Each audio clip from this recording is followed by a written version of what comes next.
I do think that he is actually learning a little bit at OTAs. So if you've never gone to an OTA practice, it's all walkthroughs except for a couple of drills, which are like 7-on-7 wide receivers going up against defensive backs. But considering what the Texans have been saying about what CJ Stroud will now get to do in the offense with Nick Caley running the show, where Caley said Stroud wants the ability to have more control. When you're at that position, there's a lot of great value in being able to fix the problems that come up, unscouted looks that come up. It doesn't happen overnight. There's actually something Stroud's getting out of these OTAs where he is lining up under center, even if he's not throwing, even if he's just handing the football off, because you get mental reps. And I know this sounds dumb to say that CJ Stroud in walkthroughs could theoretically be getting something out of what's going on right now. But it's not just that they're installing a new offense behind a new offensive line. It's also that Stroud is now in a position where he gets to do this in practice, where he gets to see what's at the line of scrimmage and he gets to make some adjustments before.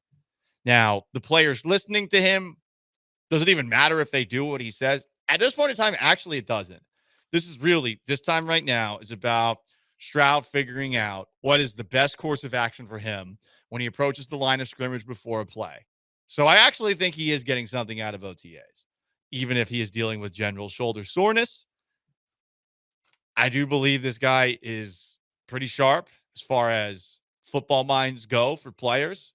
And we'll obviously see the results of this at the start of the regular season and by the end of the regular season. But there's some value that he's getting out of it.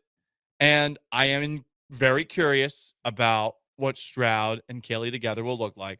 I will say, as far as Caley goes, the new offensive coordinator, this past week at OTAs, guy said all the right things.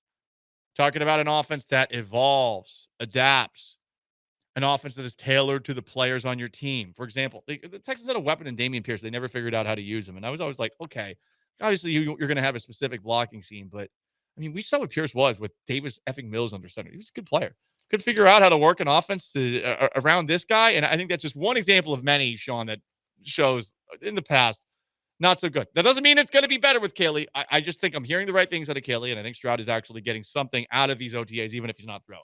Yeah, right now is the easy time of the year if you're the offensive coordinator or defensive coordinator to say what your offense is going to be, because haven't seen it. Haven't even seen them go full out in practice yet with that offense. But I do think that the Caley part is the one, I guess, the one thing that makes the CJ Stroud absence, although you're right, he is there. He is there learning all the things. He's just not actually running the offense or doing the drills or whatever they need to be done. But I think that's the only part that I'm why I even understand the angst around Stroud not throwing is just the fact that there is a new system that they're trying to implement. But ultimately, I do agree that, like, in training camp, then we can have this conversation. Like, there's a chance we all go to the worst case scenario.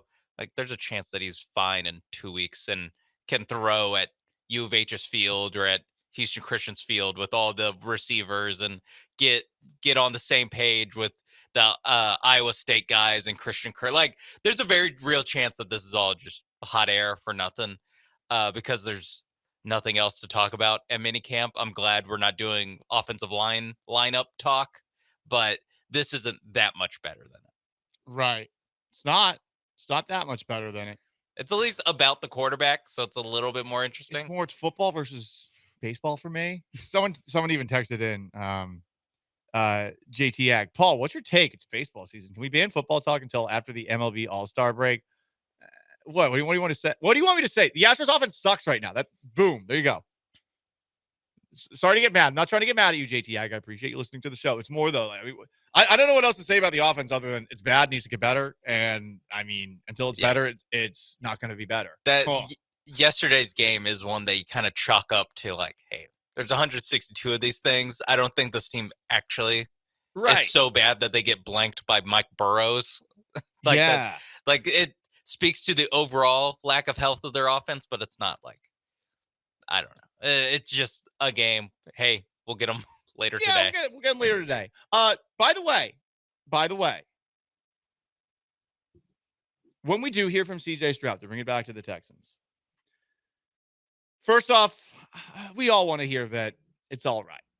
I can play through this. It's nothing to be concerned about, even if it actually is something to be concerned about. I want CJ to lie to us when he finally talks about that injury. I want him to seem like the toughest person alive. You know, I don't want him seeming like all these NBA players when the season ends. Oh, I was dealing with something all this time. Yeah, no believe. You're playing an 82-game season. We get it. We respect what you do. You don't need to like put that out there as if that's one of the reasons for your struggles, if that's the reason that your season went down. But also, when I hear from Stroud again, I don't want to hear this. So Jordan Love going into last year was the NFC version of CJ Stroud. A lot of excitement, a lot of hype, because like Stroud, Love finished off the year fantastic. His first season as starting quarterback for the Green Bay Packers. He was really good. So people were looking at both Stroud and Jordan Love as like the next big thing in the NFL. And both of them had disappointing seasons this past year relative to those expectations. So Jordan Love was asked about those struggles by a very Bobo-y reporter at Packers OTAs.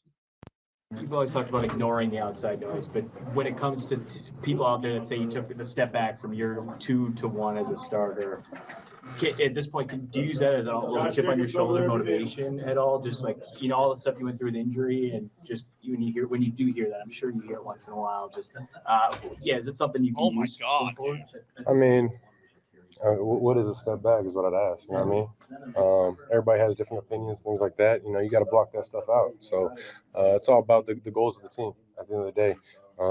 You know, I'd say we won more games than we did the year before. So that's why I asked you, what is a step back? So everybody has opinions, things like that. Try and block that out and just focus on doing me, being the best player I could be, like I've talked about, and go forward. But at the end of the day, you know, personal stats, things like that, that's all in the back. You know, you got to focus on the goals of the team first and foremost. Really hitting a lot of the cliches. We might need to play. We might need to have some sort of game where we count cliches during clips when we play them, because Jordan Love is just checking all the boxes there. And look, he is right in that everyone has opinions.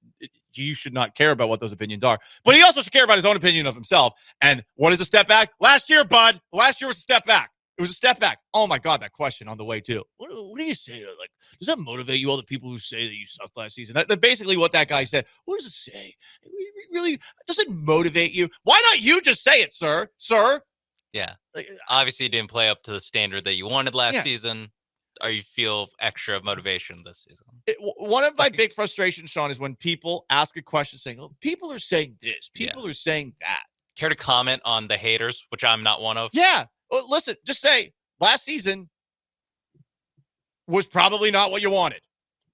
Thoughts? Yeah. Boom. Easy. How do you bounce back? Easy. It's not that hard. It's not that hard to ask the tough question. It's weird how many people don't want to ask it. You're not going to get your access limited if you ask it in a fair way. Yeah. But using other people as a shield to ask that question, then say, like, do you use it as motivation? It's almost like you're kissing his ass and asking a dishonest question at the same time. Anyway, that's besides the point. I don't want to hear an answer from CJ Stroud if he's asked about a relatively disappointing season last season, but we've heard from him a lot. He's already talked about how it was disappointing. I can do better. I want to hear him sound like Joe Burrow sounded at the beginning of OTAs when he was asked about a season that could have won him MVP despite the Bengals missing the playoffs. There's always more you can do. You know, if I played even better, then we wouldn't have been in that spot that we were in. So I'm just focused on trying to get better myself. And, you know, I know everybody in the locker room, it feels the same way. So, if I go out there and play, hold on, Hobbs, dang. If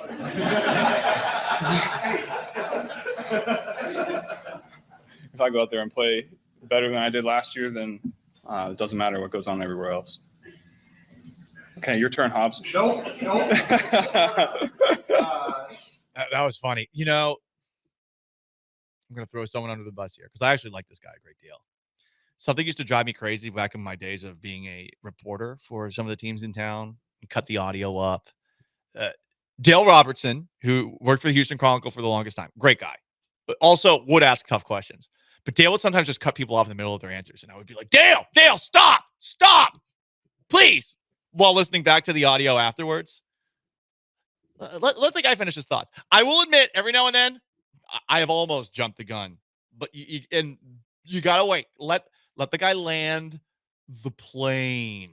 Unless it's Josina Anderson, who is hogging the person for an interview and being selfish and not allowing anybody else to ask questions, which she does all the time. It's the effing worst. Sorry, Josina. You work at like a website that's not real. Back off. Thank you. End rant. Sean? It is tough sometimes with the long pauses, but yeah, I think in general, everyone needs to take another half beat before they ask a question. There's so many times, like you said, it's because we actually have to use like the audio of it that you notice like a guy trying to jump in before the athlete actually finishes his thought. It's so annoying. It's so annoying.